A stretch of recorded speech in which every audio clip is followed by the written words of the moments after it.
I wouldn't think that about you anyway, brother. Alhamdulillah. Inshallah. No, that's good, akhi. Whatever works. Whatever works. Alhamdulillah. طيب.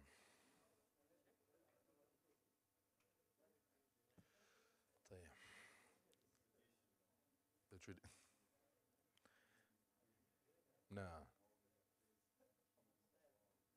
Yep, yep. It works for me, akhi. I do it on.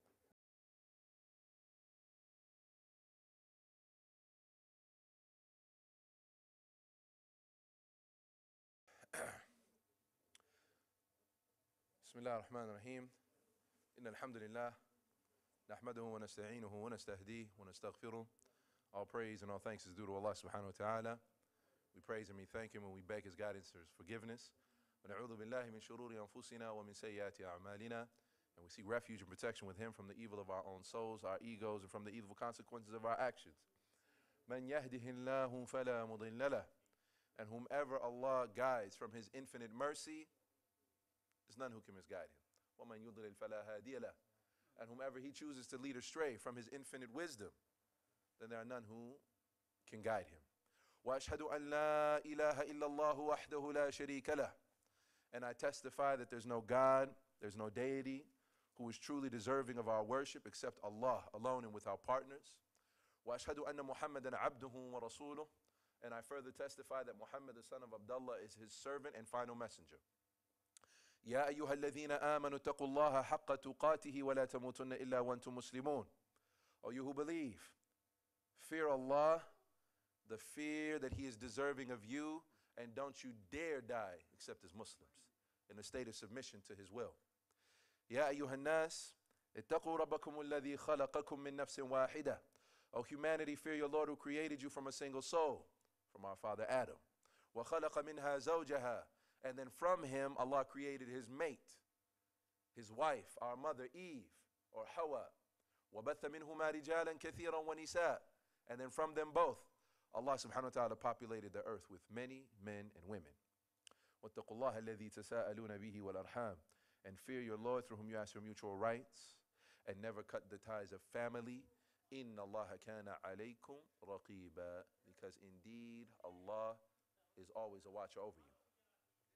يا أيها الذين آمنوا اتقوا الله وقولوا قولا سديدا. Again, O you who believe, fear Allah subhanahu wa ta'ala and always speak the truth. Be the people of truth. Stand up for the truth. Defend the truth. Fight for the truth. Call to the truth. You do that, يُصْلِحْ لَكُمْ أَعْمَالَكُمْ. Then Allah will repair your deeds. Those things that you do and you came too early, or maybe you came too late, or you're supposed to do something and you did too much, or maybe not enough. يُصْلِحْ لَكُمْ أَعْمَالَكُمْ. Allah will repair those things for you. وَيَغْفِرْ لَكُمْ ذُنُوبَكُمْ. And he'll forgive you your sins. وَمَنْ يُطِعِ اللَّهَ وَرَسُولَهُ فَقَدْ فَازَ فَوْزًا عَظِيمًا. And whoever obeys Allah and his messenger have achieved the greatest success that you could ever hope to achieve in this life. ثُمَّ أَمَا بَعْدْ. As to what follows. Assalamu alaikum wa rahmatullahi wa barakatuh. So welcome everybody. Inshallah, we're going to be continuing with our discussion or talk about mukawwinat jaliya muslima. The ingredients or the building blocks for a Muslim community. And we did that primarily coming from and based off of the surah of Allah subhanahu wa ta'ala in the Quran, Surah Al-Asr, wherein Allah Azza wa Jal, he says in that surah, بَعْدَ أَعُوذُ بِاللَّهِ مِنَ الشَّيْطَانِ الرَّجِيمِ بِسْمِ اللَّهِ الرَّحْمَنِ الرَّحِيمِ وَالْعَصْرِ إِنَّ الْإِنسَانَ لَفِي خُسْرٍ إِلَّا الَّذِينَ آمَنُوا وَعَمِلُوا الصَّالِحَاتِ وَتَوَاصَوْا بِالْحَقِّ وَتَوَاصَوْا بِالصَّبْرِ. So in this surah, Allah subhanahu wa ta'ala, he swore by time, which of course Allah subhanahu wa ta'ala can swear by whatever he wants to, because all things belong to him. Right? وَاللَّيْلِ إِذَا يَغْشَى وَالسَّمَاءِ وَالطَّارِقِ وَالْفَجْرِ Allah can swear by anything He wants to. By the sun, by the moon, by the day, by the night, by us. He can swear by whatever He wants to. And He never swears by anything that's insignificant. He always swears by things that are important. He always swears by things that He wants us to bring our attention to and to capture our attention, to show us how important those things are. But Allah subhanahu wa ta'ala can swear by whatever He wants to. Then the other thing is, we are not allowed to swear by anything other than by Allah subhanahu wa ta'ala. Allah Azza wa Jal يستطيع أن يحلف بأي شيء بأي شيء كان وهذا تبعا له. He's able to do that and He can do that. But we are not allowed to swear by anything other than Allah. You can't swear by your family. You can't swear on your mother. You can't swear on the grave of your father. You can't swear on your country. You can only swear by Allah subhanahu wa ta'ala. كما قال النبي صلى الله عليه وسلم من كان حالفا فليحلف بالله. Whoever wants to swear and take an oath, then he should do so by Allah subhanahu wa ta'ala, but by nothing else. طيب. And then after he swore by time, again showing us how important time is, how significant it is, for us to think about it and reflect on it. He goes on to say, إِنَّ الْإِنسَانَ لَفِي خُسْرٍ, that everybody's a loser. All human beings, all of mankind, because he said insan. وهذا يشمل الرجال، هذا يشمل النساء والصبيان، الكبار والصغار، كلهم في أعظم الخسارة. كلهم. He said all of them are in a tremendous loss. Men, women, children, young, old, rich, poor, doesn't matter. All of them are losers. And then he goes on to make an exception. He says, إِلَّا الَّذِينَ آمَنُوا, except for those who believe. And that we discussed that 2 weeks ago, that was one of the ingredients for a Muslim community. That it had to be based on faith, what binds and ties them together. And that faith, of course, has to be preceded with knowledge.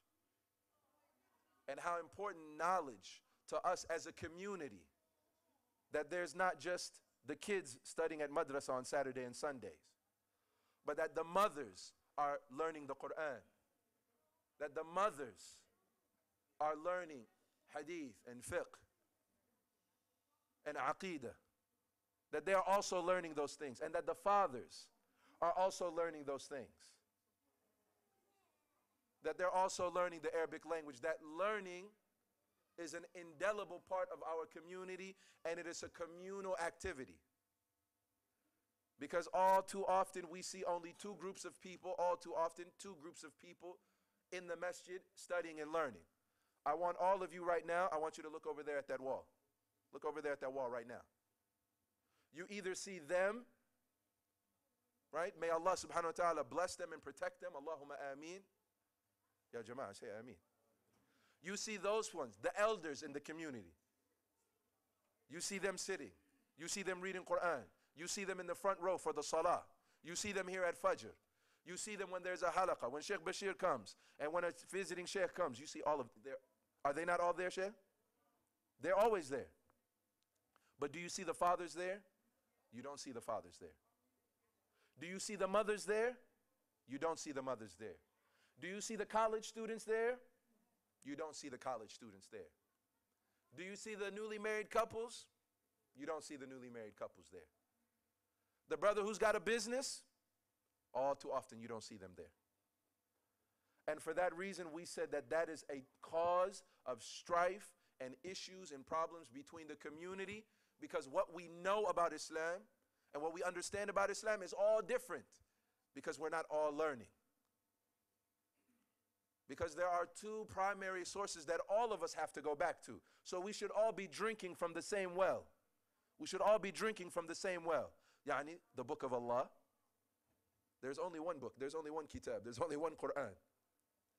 And the sunnah of the Prophet Muhammad sallallahu alaihi wasallam. And there's only one Nabiullah that we have to obey and follow unconditionally. Prophet Muhammad sallallahu alaihi wasallam. But when that doesn't happen, by default, the Muslim community starts to erode, starts to separate, That's when you see breakups in the masajid. That's when you see families deteriorate. Why? Because everybody, they go back to what they know, their instincts. The way I grew up, whatever I saw my father do, whatever I saw my mother do, that's what I do. And every man and every woman, 9 times out of 10, when they're under pressure, when their back is against the wall, that's what they do, is they revert back to their instincts. But that is why it is so important for us to come together as a community. And that was the example that was set by the Sahaba. From those earliest days of Islam, when there was barely any Quran, they were all anxious and excited to learn. They would, when they saw each other, when they meet in the house of Arqam ibn Abil Arqam, they would come, is there any new ayat? Did anything else come from the Prophet ﷺ? Did he say anything? Even, and don't get it mistaken, don't be mistaken. They were also just as busy as we are. Umar ibn Khattab radiallahu ta'ala anhu, he used to switch with another Sahabi. One day he would go to work, and the other Sahabi would go sit with the Prophet ﷺ and learn. And then they would get together and they would meet. And then he would say, what did I miss? You were there with the Prophet ﷺ, what did I miss? I had to go work. I had to take care of my responsibilities. I had to take care of my family. But he was still anxious to learn. And he went out of his way to set up a system with this other Sahabi so that he would learn. And then they would switch. And then the other one, he would go and learn. And he would go do his business. And he'd go take care of his work. And he would take care of his family. While Umar ibn Khattab radiallahu anh was sitting at the feet of the Prophet Muhammad sallallahu alaihi wasallam, learning from him, again taking from that well. Drinking from that pure source. Right? But they did what? They made that a priority. They did that as a community. Some of the greatest and most knowledgeable of the Sahaba were women. Aisha radiallahu anha, she is one of the Sahabiyat, but from one of the Sahaba who narrated more hadith than anybody else. But today, fast forward to today in our times, and go to any masjid. Even when there's active and learning going on, all too often you'll see, even if there's men there learning, but the women will be somewhere else talking, chit-chatting, and nobody has the expectation that the women have to learn just as well.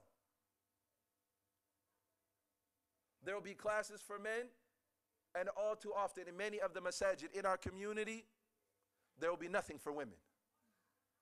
But subhanallah, you know, and what that says as a community, you know what we're saying? I don't care if my mom learns.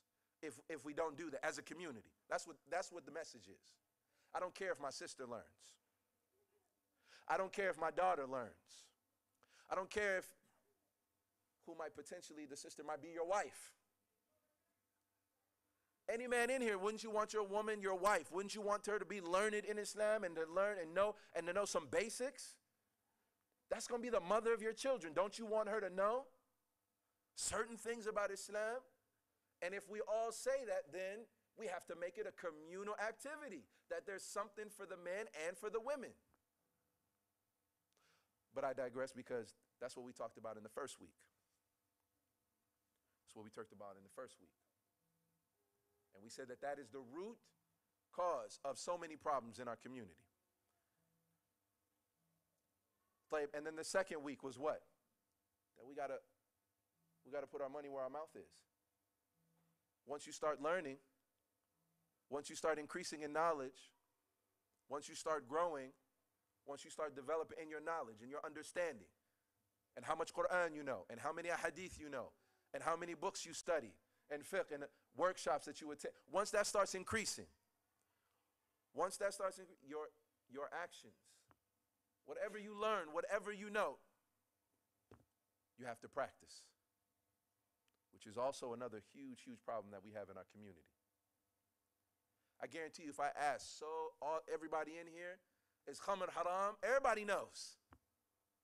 If you ask the kids, is alcohol haram or is it okay? Maybe on Tuesdays? No. Even the children know that we should fast in Ramadan, pray the 5 daily prayers. We know.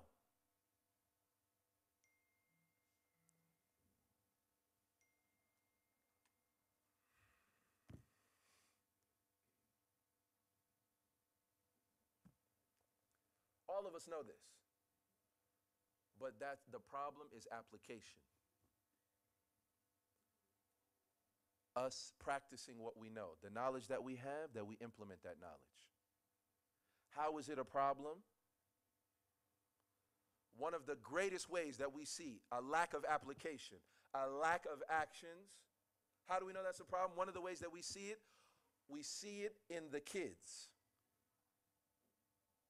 If you asked any of the adults in this building right now how they feel about the youth and how they feel about young people, everybody would have something to say, some negative thing to say. Whether it's about the hair, whether it's about the way they dress, whether it's about the fact that they listen to music, or the lack of respect, or the distance and the disconnect between them and the older generation, whether they don't like, so many things. But if someone was objective and took a step back and then looked at the parents and then looked at the way their lives are and how they do and what they're doing, oftentimes they're not that far from their kids. Oftentimes they're not that far from their kids. And so one of the big problems we have in our community is this air and this attitude of do as we say but not as we do. Do as we say and not as we do. Yani we do one thing and then tell the young people to do something else. Prime example, the fact that we said that go to any masjid and on Saturday and Sunday, the building we filled up with who? Not a rhetorical question. Tell me everybody, who's going to be there? On Saturday and Sunday from about 9 o'clock till about 8 o'clock. Any given masjid in Minnesota. What's it going to be filled with? With children. With children, right? For madrasa, right? Or duksi, or academy, or Saturday, Sunday school, whatever you want to call it. But go throughout any day out the week, Monday through Friday, where there's a sheikh, or there's a halaqah, or there's a teacher, and you don't see half that number. You go to an average madrasa in Minnesota, they average like 300 kids, 350 kids. I've taught at some madrasas, they literally had 800 kids. You'd be like, 800 kids? Allahu Akbar. But then when the sheikh comes to give muhadara for the adults, guarantee you it'll never pass 30 or 40 people. Matter of fact, 30 or 40 people, I'm telling you right now, that's mashallah, tabarakallah. هذا خير وبركة كثير. 30 نفر 40 نفر يحضرون في الحلقة. الله أكبر. 40 ما شاء الله.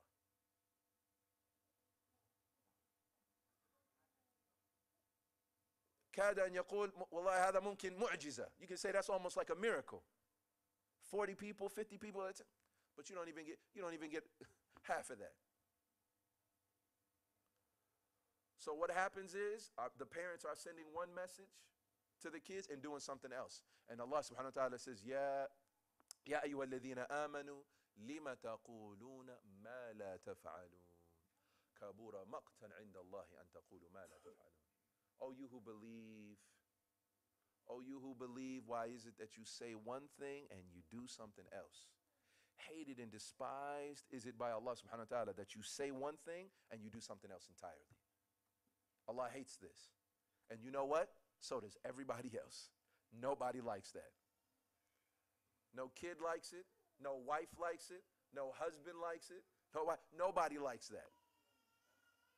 So actions are so important. Us implementing and practicing Islam, more so than us talking about Islam. More so than you preaching or talking to your coworker or your colleague. More important is that they see you practicing Islam. That is more important. Because everybody knows the expression, and I want you to finish it after me. Actions speak louder. Tell me everybody, actions speak louder than words.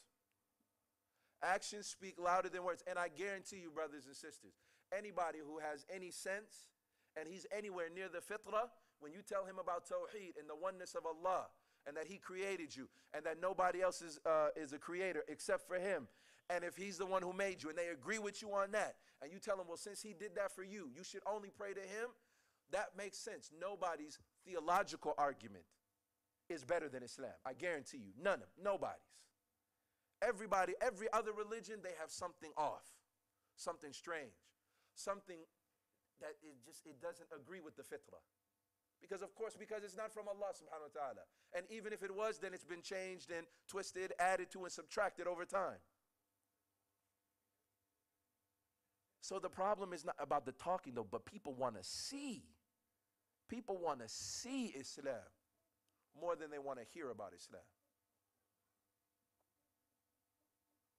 And as a matter of fact, when we don't practice Islam, when we don't live Islam, but we're still talking about it, people see right through that. People see right through that. And what ends up happening is we become a spiritual deterrent for other people to come to Islam. When non-Muslims, when they see Muslims smoking, and they go, you'll see one non-Muslim or two non-Muslims walk into a hookah spot, and it's filled with what? It's filled with Muslims. So what image do you think he's going to have? A non-Muslim when he sees that. If y'all know what I'm talking about when I say the hookah spot. Now. Or when the kids see their parents sitting around, and I have to say it, eating barcha, eating qat. And then the dad says, but I don't want you smoking marijuana. He's eating mira, and he says, but I don't want you smoking cigarettes. You can't do that. It's too. I don't want you listening to music, but then we have our back home music. Huh? It doesn't work that way. By any stretch of the imagination, by anybody's standards. Nobody likes that. And that's why they would say, إِلَّا الَّذِينَ آمَنُوا وَعَمِلُوا الصَّالِحَاتِ. And so we have to be busy with righteous good deeds. Because you got to understand, brothers and sisters, when you do something good, not only are you getting reward for yourself, you are putting something good into the world when people see you. When you're at the Mall of America and you stop and pray, you don't have to say anything to anybody. People see that. That in and of itself, just you making sujood and the people walking by, that in and of itself sends a message of courage, dignity,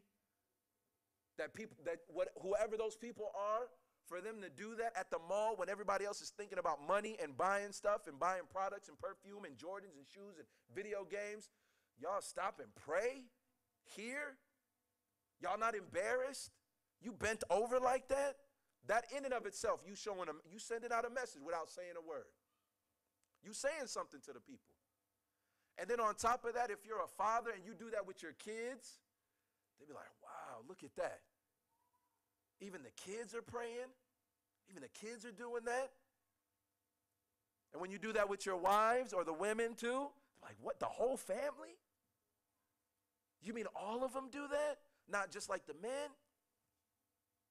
You send it a message. When you're at school and you stop and pray, do you know any other religion that pray like we do, as often as we do throughout the day?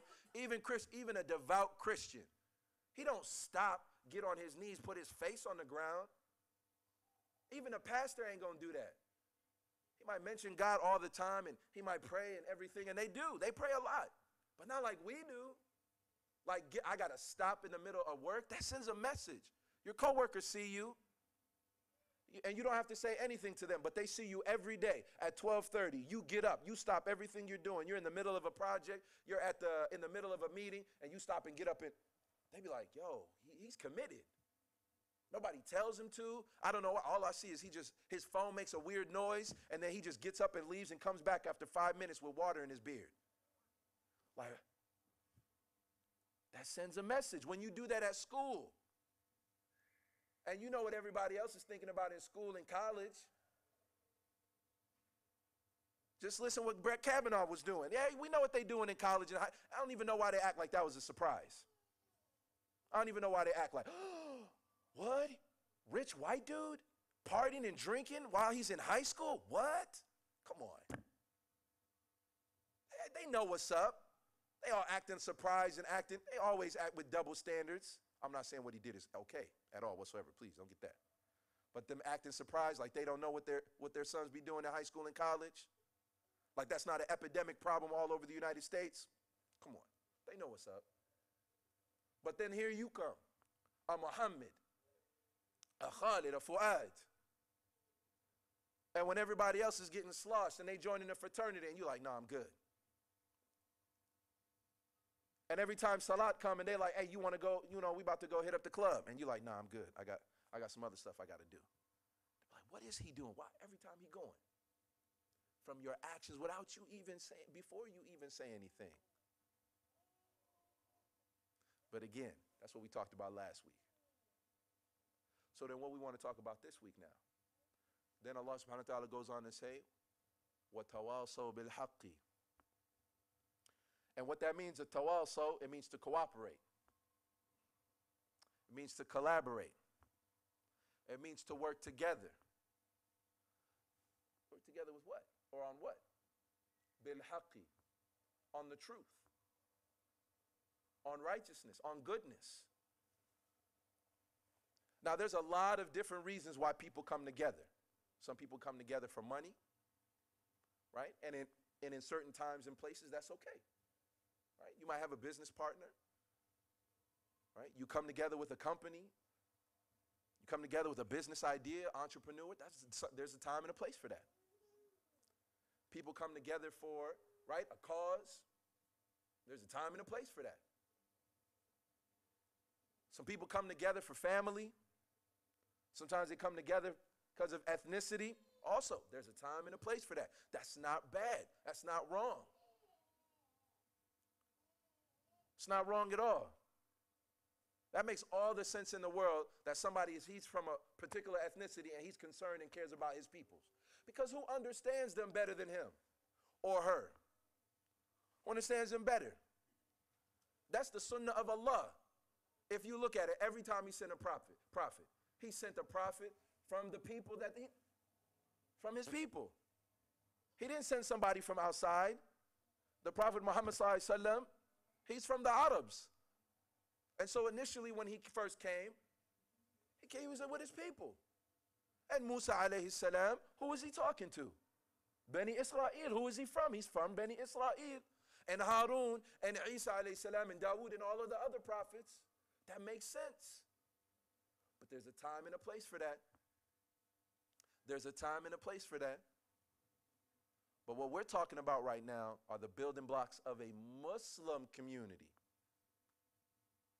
Now that makes the dynamics a little bit different. And then on top of that, we're a minority. That also makes the dynamics different. When we come together in the masjid,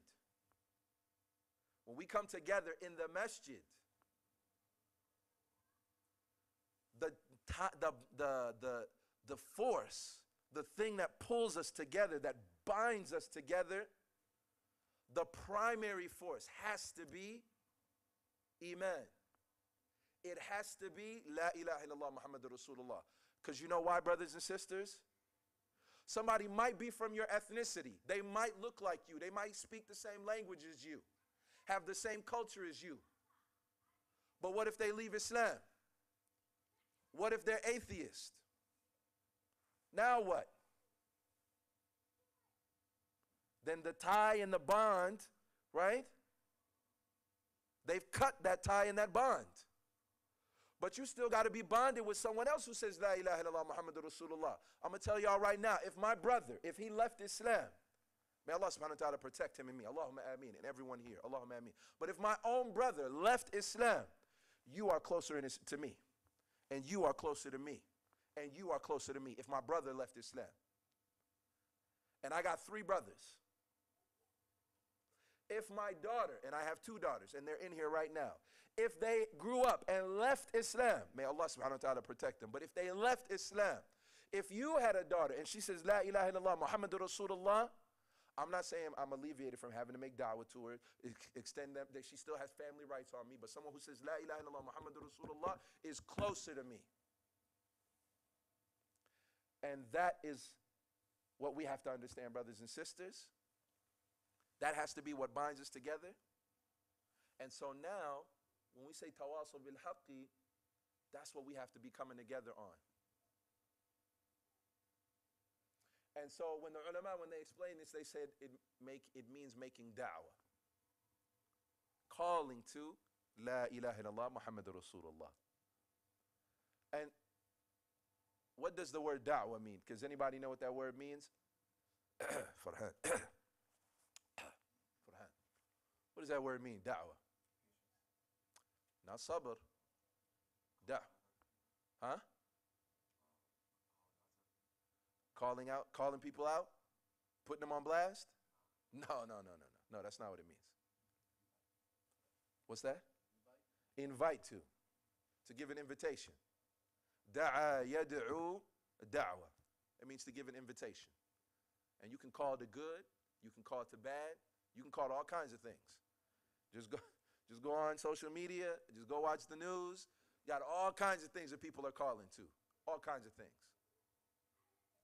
Right? That's why Allah subhanahu wa ta'ala said, وَتَوَاصَوْا بِالْحَقِّ. What we got to call to the truth. If you're learning and you're practicing what you've learned, the next logical step is you have to invite others. You got to share that with others. You have to call others. That's the next logical step. And you have to invite them to the truth. You have to invite them to what's right. And not only that, وَتَوَاصَوْا, we said collaborate, cooperate, work together. No Muslim should ever be an island. Nobody should ever be by themselves. When you enjoying good, you should be calling with others and working with others. If you work at a company and there's other Muslims there, you should try to reach out to them.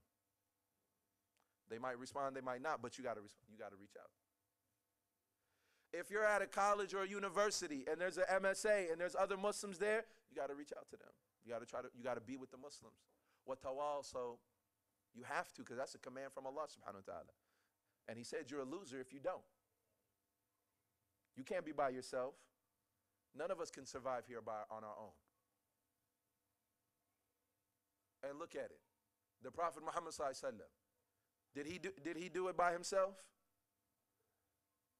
The Prophet alayhi salam, did he make da'wah by himself? No, he didn't. Who did he have? Ya Jama'ah, who did the Prophet sallallahu alaihi wasallam have? Who was with him? The Sahaba, the companions. And he's the best da'i ever. There's no better da'i than the Prophet Muhammad sallallahu alaihi wasallam. He's the template for a da'i, for someone who calls to Allah and makes da'wah and calls to the truth and rectifies the people's affair, enjoins the good, forbids the evil. He's the template. But he had his Sahaba. Isa alayhi salam, did he call by himself? Isa alayhi salam, Prophet Jesus, peace be upon him, was he by himself? Who did he have, y'all? Who did he have, y'all? The disciples. And it's mentioned in the Quran, al-Hawariyun. Even Isa. And are any of us better than Isa alayhi salam? Nobody in here is better than Isa alayhi salam. But he still had his disciples. He still had helpers. Musa alayhi salam. Even he had people help him. He had Yusha. Right? That's the ghulam. When he's traveling and he's looking for Khidr. Right? And he said, I forgot our food. That young man. Also someone who was righteous. He was with him, traveling with him, helping him. And before him, who did Musa alayhi salam have? He specifically made dua. That who? Harun, his brother Aaron. He made dua that Allah give him a helper from his family. That his brother help him. Can't do it by yourself. But that we have to make da'wah. That we have to call others. And if you look at it, brothers and sisters, it's the legacy of the Prophet Muhammad sallallahu alaihi wasallam to make da'wah. And if anybody in here claims to be one of his followers, then you have to make da'wah. And the evidence for that is the Prophet Muhammad, or Allah subhanahu wa ta'ala commanded the Prophet alayhi salatu wasalam to say, قُلْ هَذِهِ سَبِيلِي قُلْ هَذِهِ سَبِيلِي. Allah commanded him, tell him, say, this is my way. What's that way? What's he talking about? What's the way of the Prophet Muhammad sallallahu alaihi wasallam? هَذِهِ سَبِيلِي أَدْعُو إِلَى اللَّهِ أَدْعُو إِلَى اللَّهِ. I call to Allah.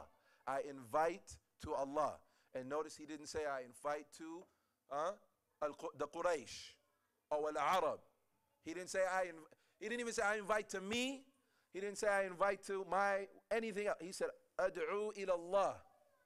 Pure and simple. He called to the oneness of Allah, to the worship of Allah, to the praise and glorification of Allah. Ad'u ila Allah. Hada huwa al-haq. That's what it is, that you call to Allah. But Allah doesn't stop there. He said, Ad'u ila Allah. How did he do it? He said what he called to is to Allah, to Tawheed, and of course to stay away from shirk. Ala al-basira, ala basira. The way that he did it was with knowledge. Because the word basira is deep, penetrating insight. Deep, penetrating understanding. Knowledge. Which goes back to the thing that we said first, before this, right? Before da'wah, we said what? You got to have actions. And of course, before you have actions, you got to have what? Yeah, Jama'ah, you got to have what? You got to have knowledge. Ala basira. That's how you got to make da'wah. And that's a big issue today. We got a lot of young people now, mashallah, they starting to wake up and they want to get involved and they want to do things and stuff like that. But a lot of them, they want to skip that. They want to skip that knowledge part. Right? They want to make videos. They want to have YouTube channels. They want to be da'is. They want to have organizations. They want to pull in other young people, which is a wonderful and beautiful thing, and they need to do that. But there's a 1,400-year legacy about the way to do that. There's a process. Man, if you want to get a black belt in Kung Fu, what you got to do? What you got to do, Sheikh Idris? What you got to do? Before you practice, what you got to do? From who? You got to sifu. You got to go to a master. You got to go to the master who has the knowledge, and then he teaches you and he shows you, and then you do what? And then you practice. And if you stay dedicated to that, what's going to happen? Then you get a black belt. And then what's going to happen after that? Then you're going to be then you teach. It's the same logical thing. It's a logical sequence in practice. You want to practice medicine? What you got to do? You got to go to medical school. You got to learn first. Then you got to do what? You got to do your residency, which is what? Your practice. You got to do. Then who says you can do it? Then there's a board of other doctors. They'd be like, yep, he learned. He knows that he has the knowledge. He practiced. Okay, he can go and he can keep doing it. That's how it works. And Islam in that regards is no different. Ala basiratin. If you want to call to Islam and call to the truth, and just apply that to everything. Parents, you have to make da'wah to your kids. If you want to do that, you got to learn and practice yourself. Husbands, you want to help your wives improve? You got to learn and practice yourself first. So many of you get excited when you got somebody at your work and you think they want to come to Islam. What you got to do, you want to make da'wah to them. What you got to do? You got to learn and practice yourself first. Then you make da'wah to them. So the Prophet ﷺ, he said, Allah subhanahu wa ta'ala said, ala basiratin, ana wa man taba'ani. He said, me, that's my way, that's my sunnah, call to Allah with knowledge. Me, wa man taba'ani, and anybody who follows me. That's why I said, if you claim to be a follower of Prophet Muhammad ﷺ, Allah's telling him what that road is, what the minhaj is. He's laying it out right there. You got to make da'wah, and that means you got to learn. Subhanallahi wa ma ana min al-mushrikeen. And he said, all praise is due to Allah, and I am not from those who associate partners with Allah subhanahu wa ta'ala. And so that's just one evidence, brothers and sisters. That's just one evidence that shows that you have to make da'wah from the Quran. that all of us have to make da'wah. And then another one, and we'll keep it simple. The Prophet ﷺ, he said, "Ballighu anni walau ayah." Convey from me, even if it's one verse. Even if it's one verse. And I'm going to ask everybody in this room right now, who here knows Surah Al-Ikhlas? Qul huwa Allahu ahad. Who knows? I'm being dead serious. Raise your hand. You know, Qul huwa Allahu ahad. Everybody knows. And that whole surah, say Allah is one. Allahu samad. That he is free from need from anybody, and everybody needs him. All of creation need him. Lam yalid wa lam yulad. He wasn't born. He doesn't have any children. Wa lam yulad. And he himself wasn't born. Wa lam yakun lahu kufuwan ahad. And there's nothing comparable to him. There's nothing like him. Any image you conjure up in your mind, Allah is different. If you imagine something and you see some guy with a big long white beard, Allah is different than that. If you think he's got a big afro, he's African American, or he's black, or he's from Africa, or whatever, like you'll have some people do. Y'all know the Hebrew Israelites? Allah is different than that. Whatever you imagine, Allah is different. And there's nothing like him. Allah surpasses anything we can imagine. Allah is greater than anything you can imagine. Everybody knows this surah. You can share that. If you're an uncle, if you're an older brother, you can share that with a kid. You got to have a PhD in Islamic studies to do that, to have a conversation with your nephew. If you're a father, to be able to don't worship nobody else, son. Only pray to Allah, son. You got to be a sheikh to do that? You got to go to Azhar to do that? No. No, you don't. Now, if you want to make some videos, right, you want to make a YouTube channel, right, then you need to get qualified. You need to get certified. You need to go through the process. You want to, if you do up here, if you go on the minbar of the Prophet Muhammad ﷺ, then you need to go through the process. But all of us should be learning at some level, and whatever it is that you're learning, that's what you got to give. I hope that makes sense, brothers and sisters. Wallahi, I did my utmost best to not make this overly complicated, make it straightforward and simple. Because what that means everybody in this room is a da'i. I just happen to go somewhere and study and get a degree in it. But every last one, everybody in here has the responsibility to make da'wah. But according to your capacity. So let's say, for example, everybody said they know Qul huwa Allahu ahad. If you know the basic tafsir of that, you're responsible for sharing that with other people. But Surah An-Nisa, which is a lengthy surah, and has all kinds of rulings and all kinds of legalities that are in that surah when it comes to inheritance, when it comes to the treatment of women, when it comes to divorce, etc. Hence the name of the surah, the chapter of the women, Nisa. That's a little more detailed. That's a higher level. If you sat with a sheikh and you learned the tafsir of that and you understand that, then you are now obliged to call to that and to share that whenever you possibly can. If you're a father, by default, if you got kids, by default, you got to make da'wah because you got to make da'wah to your kids. See, some people, they think da'wah, you'll actually have some groups that be like, oh, we only make da'wah to non-Muslims. And that's not the case whatsoever. Some people say we only make da'wah to the Muslims because the Muslims are in such a poor state that we only got, you ever heard that, Sheikh Idris? You ever heard that be like, the Muslims are in such a poor state, how can we go and focus on the non-Muslims? It's not possible. No, it's not like that.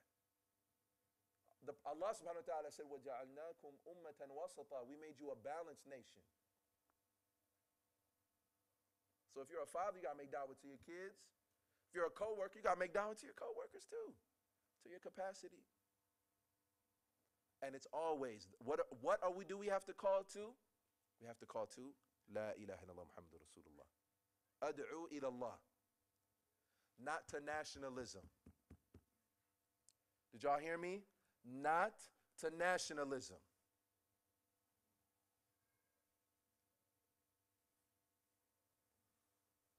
You cannot call to nationalism and in the same breath say you are calling to La ilaha illallah Muhammadur Rasulullah. You can't do that. You can't call to that, and you definitely can't make that supersede La ilaha illallah Muhammadur Rasulullah. And all too often in our community, that is what is happening, and that's why you see, because people's focus in da'wah has become distracted and it goes somewhere else, that's when the problems start. But imagine if the imams are calling to Allah, and the teachers are calling to Allah, and the fathers and mothers are that's the most important thing, and that's what they call to. And the masajid, that's what they call to. And the madrasas, that's what they call to. Then they have a common denominator between them. They have a common priority. They have a priority, right, that supersedes all other priorities, which allows them, when they have differences, that priority allows them to, all those other issues and ikhtilafat, at the very least, to be put into perspective, at the very least. Because what happens when we lose that priority and that focus, that Allah is at the center, that He's the nucleus, and Islam is the nucleus, and La ilaha illallah Muhammadur Rasulullah is the nucleus. When something else happens, that's when people start separating. That's when people start going away. That's when you start seeing on the masjids, where it says, masjid such and such, but for this particular ethnic group. Masjid so and so, right, but for this particular ethnic community center for this ethnic group. And then people feel like, I'm not welcome there now. You don't have to tell them they're not welcome. The sign will say it for them. Y'all understand what I'm saying? Do y'all hear what I'm saying, brothers and sisters? And so, subhanallah, there's two main things that I want to come out of this evening's talk. Two main things, brothers and sisters. Is number one, that all of us have to be involved in making da'wah, and it has to be to Allah, to La ilaha illallah Muhammadur Rasulullah, and that has to supersede everything else. It does not mean you forget who you are. It does not mean you forget your ethnicity. It does not mean you forget your language. It does not mean you forget the neighborhood that you came from. It does not mean you forget your history. It does not mean any of those things. It just means that, but this one is priority. So if those things ever clash, if my ethnic group, they're calling to something, and it calls to something different from La ilaha illallah, then I have to choose La ilaha illallah. If my culture is calling to something else other than La ilaha, like for example, just so y'all know what I'm talking about. For a brief stint in my life, I used to live in Texas, in Tyler, Texas. And it's real country. And one of the things they love to eat there, akhi, is pig feet. Pickled pig feet. Right? But just so y'all know, that's pork. Khinzir. And for some people, that's a deep part of their culture. Bacon, pork chops. I've eaten pork chops before. And it's delicious to me. Allah musta'an.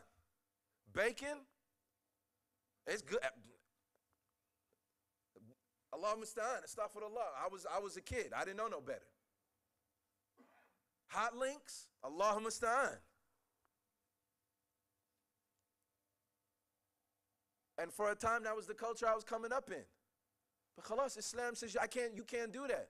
Pepperonis, you can't do that. In spite of the fact that that's something distinct in the culture, you can't do that no more. You got to let it go. Doesn't mean you have to throw out the baby with the bathwater and you got to forget everything about the culture. No. No, it doesn't. I encourage every man in here who speaks another language that they teach their children that language. Every man in here. Every mother in here. Matter of fact, iyakum wa iyakum, aib, that you don't teach your children if you know another language and you don't teach your kids. It's aib. But that should never supersede Islam. That should never come before Islam. Again, I can't help but I hope y'all understand what I'm saying. La ilaha illallah has to. And of course, when it comes to this building, because just look around you. If you just look to your left and your right, you see different people. We're not all one ethnicity. We're not all one culture. So there's going to be differences. But when we do differ, and it's going to happen, that is guaranteed. You and I, there's going to be a difference between us. There's going to be an argument. There's going to be a fight. There's going to be problems when we're not going to see eye to eye. But what's supposed to bring us together and to squash that is that we prioritize La ilaha illallah Muhammadur Rasulullah, meaning وَتَوَاصَوْا بِالْحَقِّ وَتَوَاصَوْا بِالصَّبْرِ, that we cooperate and work together on the truth, meaning the book of Allah and the sunnah of the Prophet ﷺ. So that when we do differ, that's what we go back to. كما قال الله عز وجل فإن تنازعتم في شيء فردوه إلى الله ورسول. If you differ in anything, that's what we got to call to. If we got a problem, we got an issue with each other, the board or somebody has an issue with each other, messages got an issue with each other, husband and wife got an issue with each other, people got, but all right, come on. I don't agree with you. All right, but let's go see what Allah got to say about this. And look in the Quran. We got a difference of opinion. I don't agree with that. All right, let's go see what the Prophet Muhammad said. Because I can disagree with you, but you and me, we can't disagree with the Prophet Muhammad. We're not supposed to. If you really say La ilaha illallah Muhammadur Rasulullah, if you really believe in him. What's the rest of that ayah? فَإِن تَنَازَعْتُمْ فِي شَيْءٍ فَرُدُّوهُ إِلَى اللَّهِ وَالرَّسُولِ إِن كُنتُمْ تُؤْمِنُونَ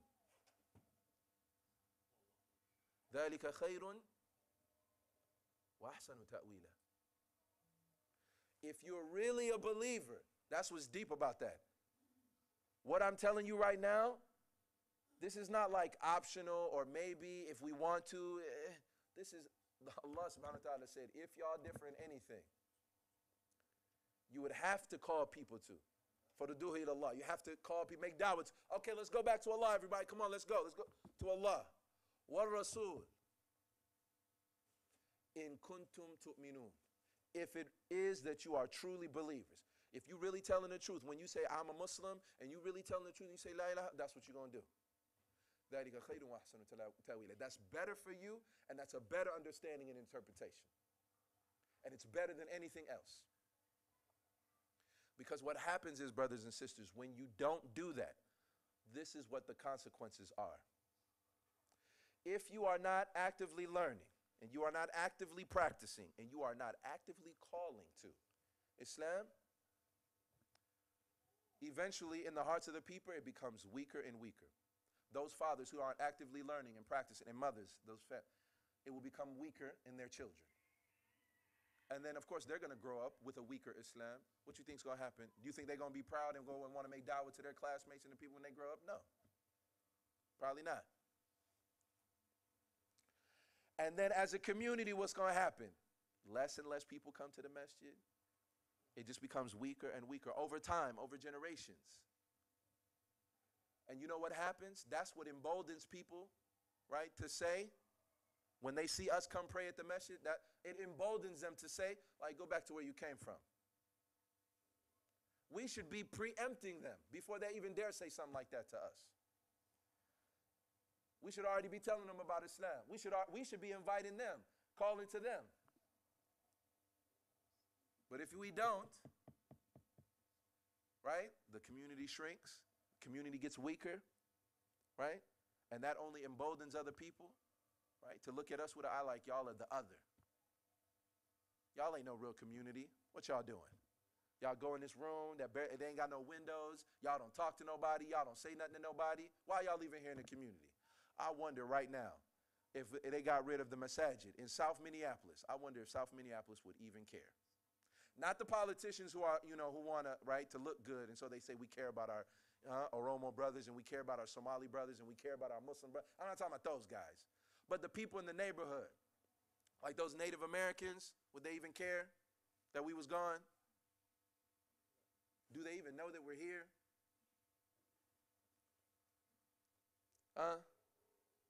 Those hipsters that be riding around on those weird bikes that they be building themselves, that be all around here in South Minneapolis, would they even care, notice we were gone? The people that live in this area, would they care? You know what? Probably not. You know why? Because we don't make da'wah. Da'wah is how you make your presence known. Da'wah is how you, right? And don't we do that all the time? What I'm telling you is not strange. Look, if you found a good car deal, if you found a good car deal or a good business deal, what do? You share that with other people, your family, relatives, your cousin. Like, yo, I got this car, mashallah. It's got a good deal, man. You should get it. You should go get it up. If you found a good deal on some product or something like that, you would invite them. Come on, hey, you got to get this before they run out. You would share it with other people. We have to share Islam with other people. And if we don't, it will be a hujjah against us on Yawm al-Qiyamah. As a community, it will be a hujjah against us.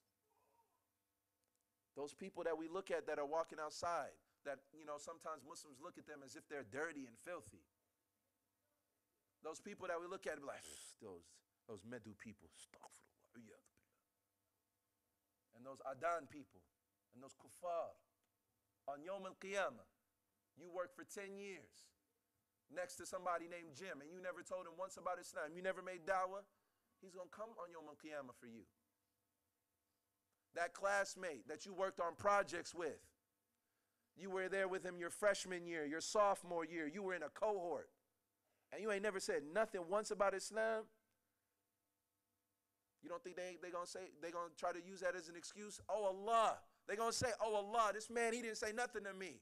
You throwing me in the hellfire because I didn't believe what he didn't tell me. They were supposed to make da'wah. Weren't they supposed to make da'wah? Give him some punishment or give me some of his good deeds, but he's partly to blame.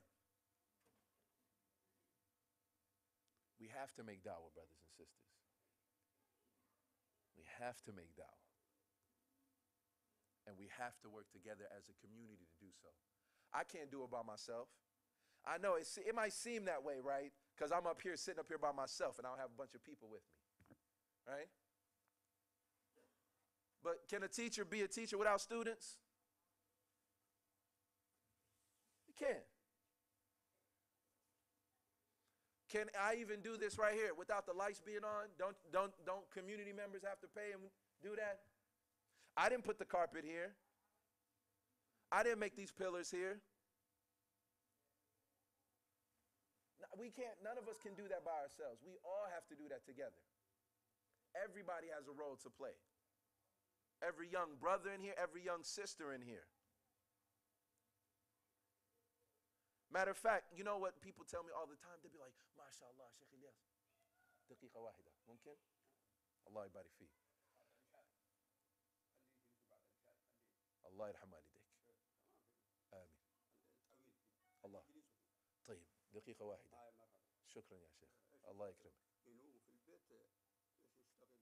الله المستعان. طيب. They tell me all the time, be like, MashaAllah, Elias, you're doing a good job. Sheikh, MashaAllah. We need you in the community. We need you. And I'd be like, man, we need so much more than just me. We need so much more. The Prophet Muhammad sallallahu alaihi wasallam.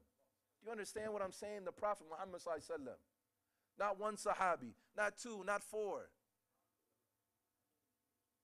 He had a whole city ready to roll with him. Whole city ready to roll. Whole city ready to do their part. That's what we need. Tawasaw bil haqqi. And of course, Allah subhanahu wa ta'ala says, وَتَعَاوَنُوا عَلَى الْبِرِّ وَالتَّقْوَى وَلَا تَعَاوَنُوا عَلَى الْإِثْمِ وَالْعُدْوَانِ. Everybody needs to be here. The moms, the dads, the aunties, the uncles, the kids, the college students, the brothers that newly married who decided they got to make i'tikaf for a while before they come back. Allah yadihim. The sheikh, the mu'adhin. Somebody got to make the adhan. That's why I'm so nice to him. Of course, because he's one of our elders. But we need somebody to do it. So all of us have to be involved in making da'wah. And like I said, brothers and sisters, this is by no means the only ingredients. This is by no means exhaustive. But Allah subhanahu wa ta'ala said if we don't have this, mind you, he said all human beings. Which means that if we don't want to be losers, all of us have to be involved in this, brothers and sisters. And we all got to cooperate. And we all got to work together. I don't care if you're Oromo. I don't care if you're Somali. I don't care if you're African American. I don't care if you're Caucasian. I don't care if you're Hispanic, Latino. I don't care. If you say La ilaha illallah Muhammadur Rasulullah, ala ayn wa ras. You need money from my pockets, you got it. You need some help, you got it. You need a ride, you got it. You need anything, and that should be reciprocal. That's what it should be for all of us. Every last one of us. And so I can feel the shade right now. So inshallah, we're going to stop. Alhamdulillah. I just got about 2 more things I got to say after the adhan and after the salah, inshallah. So if y'all could please be around, inshallah, to share that. Wa sallallahu wa sallam ala nabiyyina Muhammadin wa ala alihi wa sahbihi ajma'in wa akhir da'wana alhamdulillahi rabbil alamin. Barakallahu feekum. Shukran